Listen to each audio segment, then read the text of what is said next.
একটা দিন সবার জন্য আজকে একটা ছোট্ট রিলস বা ভিডিও নিয়ে আপনাদের কাছে চলে এলাম।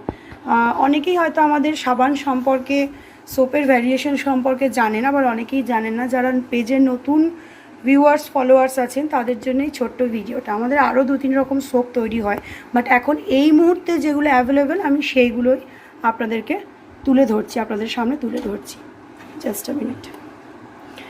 তো ফার্স্টেই দেখুন আমাদের আছে অ্যালোভেরা সোপ নাম্বার 1, নাম্বার 2 হচ্ছে হলদি গ্লো সোপ। হলদি গ্লো সোপটা এবার একটু চেঞ্জ করেছি, আরও বেটার কোয়ালিটি আনার চেষ্টা করেছি। নাম্বার 3 হচ্ছে হানি স্যাফরন গ্লিসারিন সোপ। এটা আমাদের 12 মাস খুব ভালোভাবে বাচ্চা থেকে বয়স্ক সবাই ইউজ করতে পারে। এই সোপটা 12 মাস ইউজের জন্য খুব ভালো। শীতকাল এলেতে গ্লিসারিনের পরিমাণটা একটু বেড়ে যায়। আচ্ছা, নেক্সট হচ্ছে শিয়া বাটার সোপ। এই সোপটা আপনারা ছোটো ছোটো বেবিদের দিতে পারেন, অবশ্যই প্যাচ টেস্ট করে। ওকে, নেক্সট হচ্ছে আমাদের স্কিন